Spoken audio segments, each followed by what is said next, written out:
In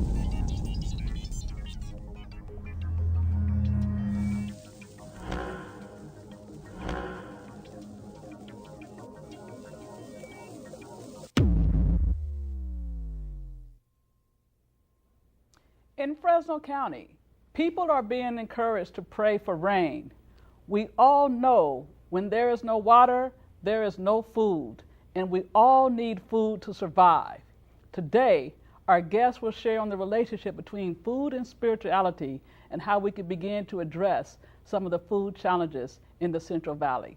Please stay tuned.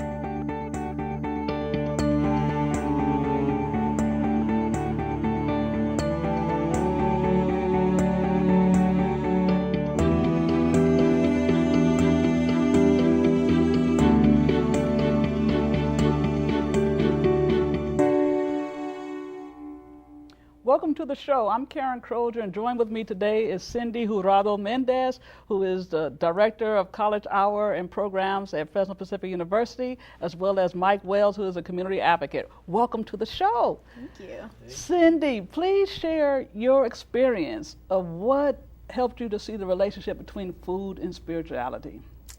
Yeah, it happened about 2 years ago. I think I've always sort of seen the relationship between food and spirituality, especially being a child of the Valley. I grew up here, born and raised in Fresno. You know, there was fruit trees in my parents' backyard. There was always access to fruit. I don't think we ever purchased fruit from the market. There was always lemons and nectarines, and in our community, we'd have neighbors that had cherry trees and orange trees, and so it was, we would all kind of gather around fruit and vegetables. We never had to purchase it. But when I became an adult, I didn't really see the connection until I kind of had this really radical moment in my life as an adult where I realized the connection that food had on my physical body. And when I realized the sort of the impact it had on my physical body, I realized that it was connected to my spirituality. I wasn't able to experience God as fully because I was overweight. I was afraid of, diabetes. My mom had just begun diagnosed borderline diabetes. She had high blood pressure. She had fatty tissue disease. And so I began to see how food had affected my mom and how ill she was and how it affected her spirituality because she was sick. She always had to take all this medication. And it just dawned on me that I didn't want to be there when I got to be her age. And I started to care about the things that I was putting in my body and seeing the way that it was affecting me. And so I decided that I was going to make a change, that I was going to make a change for my future, for the future of my children, for the future of my people.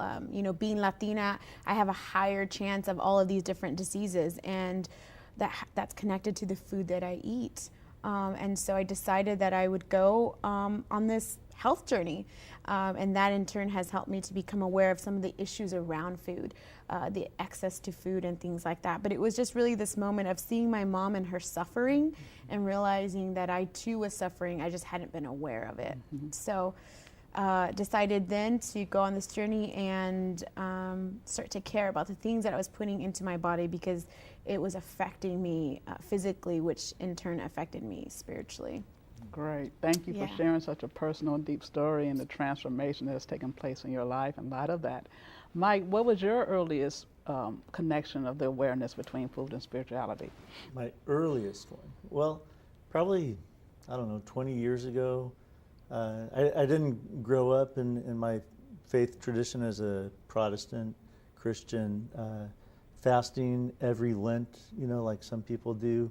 But high school, college, or maybe when I was in Venezuela, I said, I'm going to give up coffee for Lent, And then another year I said, that was really hard.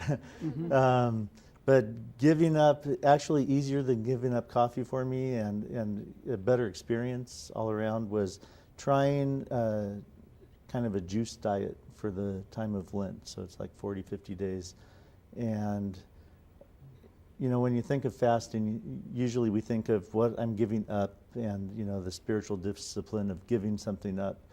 But I didn't, kind of a co-benefit of that was I felt great after eating a really, really healthy diet for that long. If it was going to be longer than that, I'd have to start worrying about protein, where I'm going to get my protein, but I had a pretty good protein reserve at the time, and so that wasn't an issue. But just feeling the longer I was, I felt hungry a lot, but I felt great.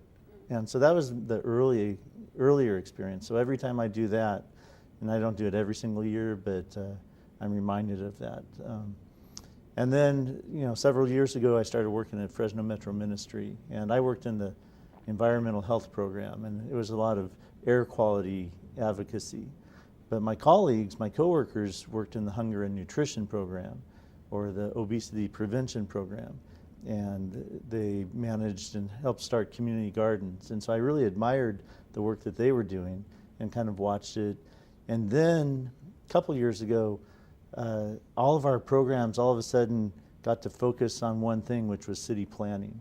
And we work with people in neighborhoods about, what do they want for their neighborhoods, and how does City Hall affect our neighborhoods. So there's some parts of Fresno where people don't have a grocery store anywhere near them, and the closest thing to them is a liquor store. And so we focused on that, and what can the City Hall, the City Council, the administration do to kind of make it more possible to encourage good, healthy food options in neighborhoods, and where can and in what ways are community gardens going to be? Right. I want to step in, Mike, because Sure. you're sort of leading us to the next question Uh-oh. as far as some of the challenges that we see around food in the Right, valley. right. And you were naming the realities of how many communities have liquor stores as opposed Yeah. to access to great foods. Yeah. And so I want Cindy to chime in now Please on her do. perspective concerning that. What do you consider, Delise, to be two challenges regarding food in the valley? Yeah, thank you, Mike, for leading us into that. I think in my church community, I go to church in 93702 zip code, and grew up in 93702. And the church that I attended was smack in the middle of a 6-mile radius where there was like over 10 liquor stores. It was just a ridiculous amount of liquor stores. And the closest grocery store was at least 4 or 5 miles away. And so the young people in our church started this advocacy program to plead with our city council to at least stop the further liquor licenses to be distributed in our neighborhood. And so I think that that's part of the challenge that we experience in some of the lower socioeconomic neighborhoods, is that there's this oversaturation of liquor stores and things like that, and not enough access to a grocery store. I mean, if you go in southwest Fresno, there's like one grocery store for that entire population. I think that there's something that should be said about that. And I also think that, so that's one issue, is this accessibility. Part of the advocacy that our young people were doing was encouraging the liquor store owners who were in our neighborhood, because we wanted to celebrate that they were business there and that they were a local business, encouraging them to carry fresh fruit and vegetables. And so we were able to get some and encourage some to do that. But there's difficulty in that because there's a culture that has been built in the neighborhood about, nutrition.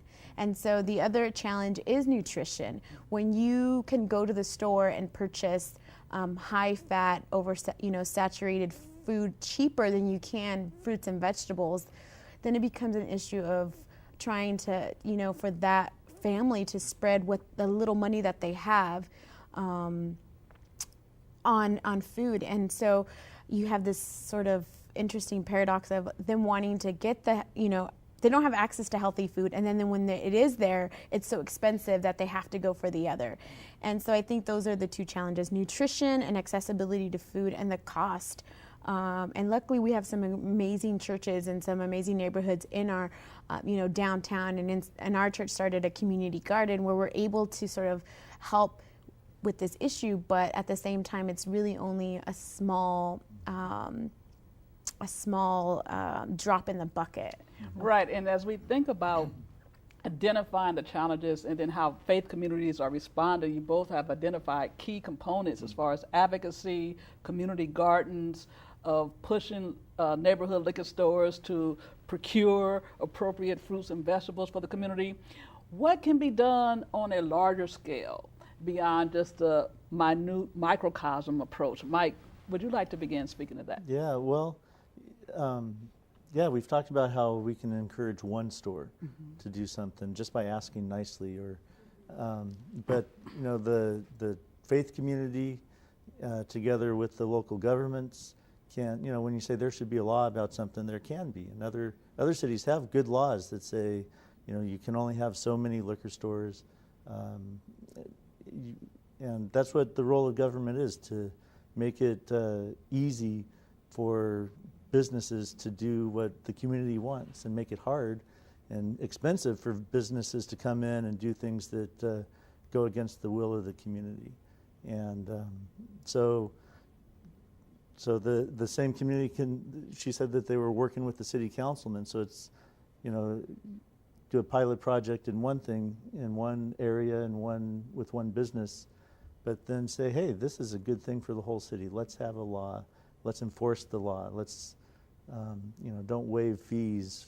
You know, make the things that we don't like so much, make them pay the full fee, and then kind of incentivize in areas where there's not enough grocery stores, you know, incentivize it, make it easy, pave the way for it. Yeah, and Cindy, thank you, Mike. Do you have any other thing to add in light of a more broad scale investment, or has your church connected with other churches in other zip codes in order to say, I know in Southwest Fresno, to say, for example, of yes, I'm a native of West Fresno and grew up without a major grocery store till 2000. So what have been cross zip code connections? They're in the process of that. In fact, so I go to a Mennonite Brethren church, and so they're in connection with other Mennonite Brethren churches to train their youth to do similar work that our youth did in our neighborhood. And so we're partnering with churches, you know, from the northern part of our city and our central part of our city to be able to train those young people in the work of advocacy that our young people have done. And so we're hoping that it's going to expand, and that we're gonna create advocates. And I think our young people are the ones that are most excited, and they're not afraid of the challenge that it is. I mean, sometimes they feel this, oh, but I'm just a young person. But then when we empower them, they just blossom, and it's beautiful to see them care about the neighborhood and about their city. So, I think creating those partnerships, and even creating those partnerships outside of our own denomination, is hopefully the next step for us as we journey. Key. When we come back after the break, we will look at a biblical passage to see how we are really being informed and grounded by our faith tradition, and looking at the relationship between food and spirituality. We'll be back after the break.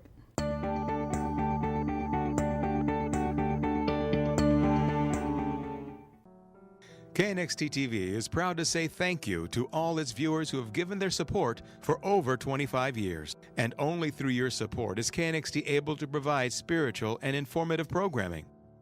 Please remember KNXT in your long-term support through wills, bequests, trust, and plan giving. Your gift is important to the future of Catholic television. Help preserve the strength of KNXT's message based on the teachings of Christ. Keep KNXT in your future plans.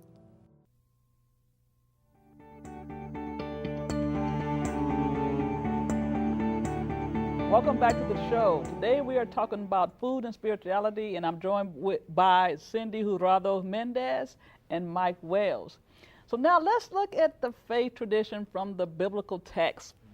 As we look at a passage within Genesis, it reads, "See, I have given you every plant yielding seed that is upon the face of all the earth, and every tree with seed in its fruit.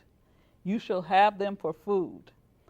And to every beast of the earth, and to every bird of the air, and to everything that creeps on the earth, everything that has breath of life, I have given every green plant for food." So what do you consider to be insights regarding this passage in relationship to food and spirituality. Who would like to go first? I think Cindy would like to go Okay, first. Cindy might put you on the spot. I was leaving it open. I can go with it. I think one of the things that we see in this passage is that God is the owner of creation. He is the owner. Therefore, he gets to choose whom he gives the stewardship to, and he has given it to us graciously, right? And so I think that we have a responsibility to the land, and as Israel did, right? Israel was connected to the land, and when they disobeyed God, the land was taken from them.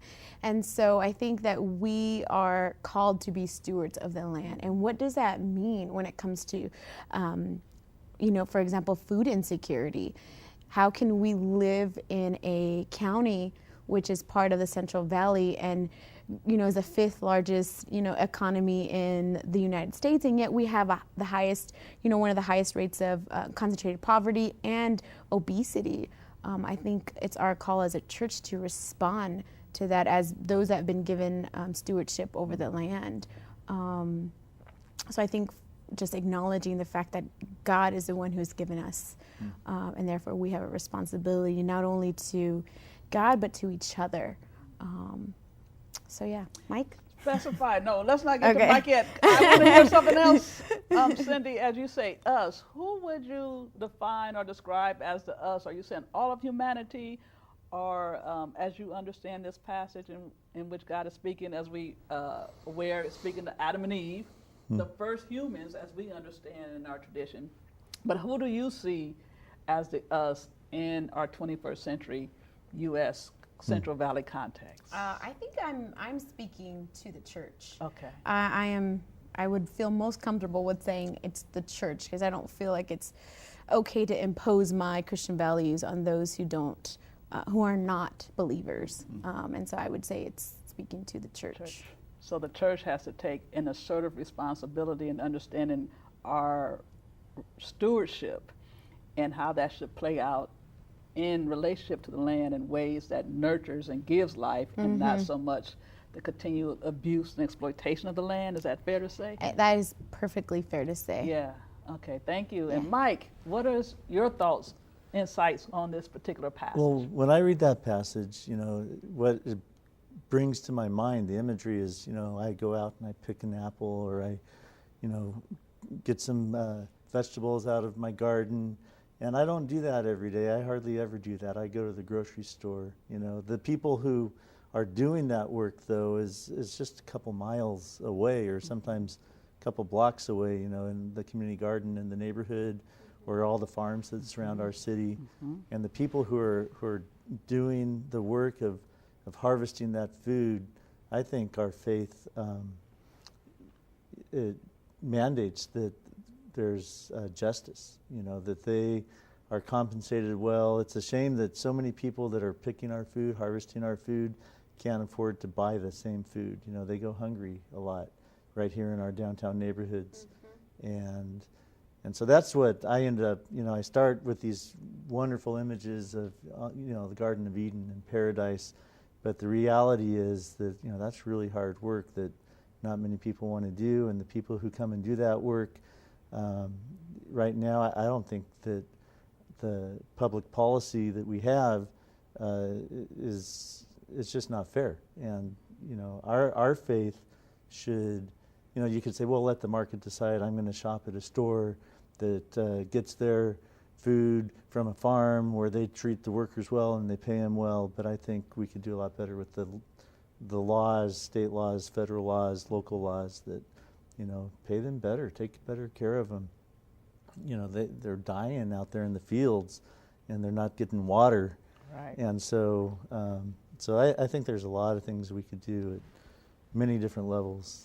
And you brought up the imagery of paradise or the Garden of Eden, and it's kind of very similar, in my opinion, to what you were sharing with as you grew up as a little girl in the valley, of how the community was able to share the resources so it was accessible to one and all who was part of that community to partake from the tree of life, quote unquote life, and that is a beautiful thing. I thank you for bringing up that metaphor and that imagery, Mike.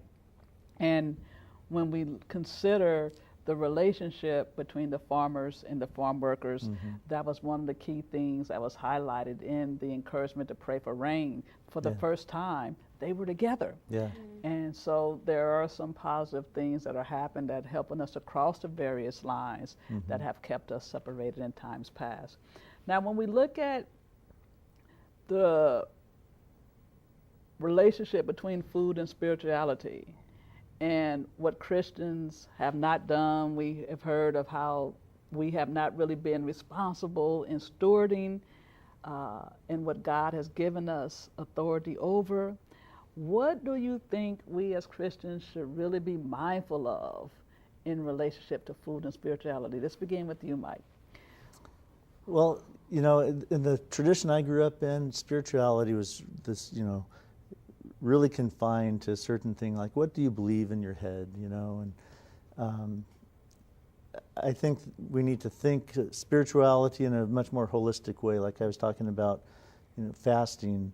At first I almost felt like I must be doing it wrong if my body's feeling better because of the change in my diet for a fasting purpose. You know, if I'm doing something for a spiritual reason, it should be like, you know, whipping yourself and feeling hungry and miserable. But I think, you know, our diet, the way we shop, where we shop, you know, the way we vote, the way we eat, and our spirituality, you know, I don't think it's a good thing to compartmentalize all of those things. That think of them in a holistic way, and I think it's better for me and us spiritually, emotionally, mentally, physically, the health of our bodies and the health of our neighborhoods and our communities. So as a community advocate, Mike, are you very much so pro purchasing from local farmers?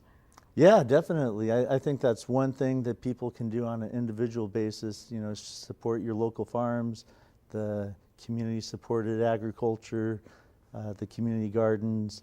I mean, anyone can choose to do that, grow your own food, and then, but I think the next step is, you know, vote for policies, you know, that, so that everyone, you know, no matter what store you go to, there should be laws, and there are laws in some places that say wherever a tomato is grown, we're going to treat the farm worker right, and we're going to pay him a living wage, things like that.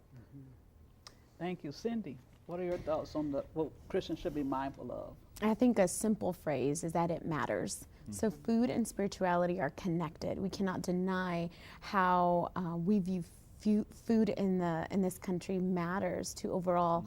When you talk about consumerism or what it's done to our ecology and our environment and what it does to dehumanize people, I think we can go to a grocery store and blindly buy whatever we want to without giving a thought or a care about where it comes from, because we have that privilege. But there's others who are hungry here, who are dying.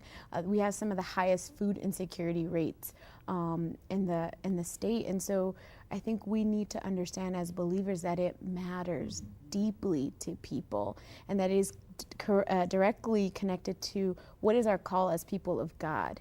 You know, Bernard Ott uses the concept of being shalom bringers, and as those people who have been called to bring shalom, how can we not acknowledge this connection? And so for me, it's about this wholeness, this fullness, living authentically as people of God, people that God has called us to be. And so I think we need to recognize that it matters deeply. Yeah, thank you for sharing that, because your emphatic assertion that it matters reminded me of when I was a child. My father was a butcher, and he would take us out on North Avenue to see the cow slaughtered, and I used to enjoy that when I was a little girl. But I realized, wow, look at what these cows are going through.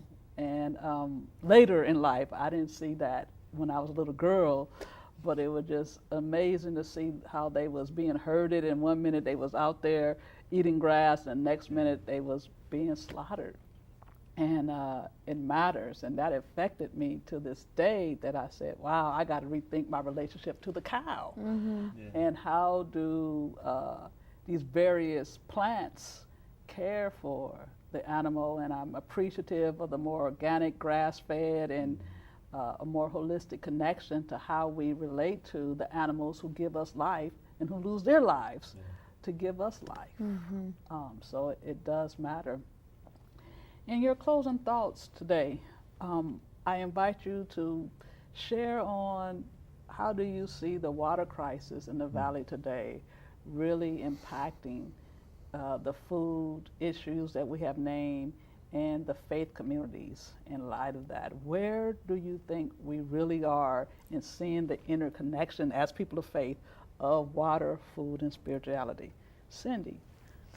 This is such a hard issue because it's so polarizing in the valley. You know, growing up in an agricultural community, we always were aware of water growing up. It was we were always aware when we had enough, when we didn't have enough.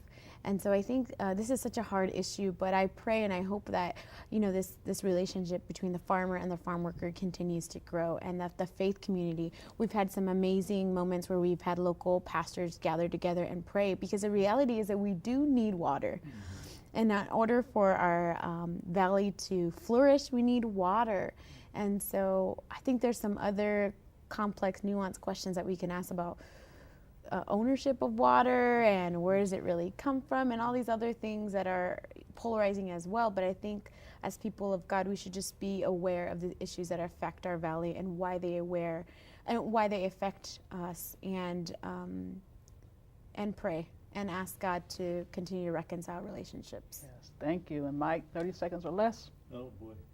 Yeah, I think the best thing we could do is how you opened the show, you know, pray for rain. I'm not personally of the opinion that diverting a river just exclusively into farmland is the best answer. I think, you know, again, holistically, we need rivers.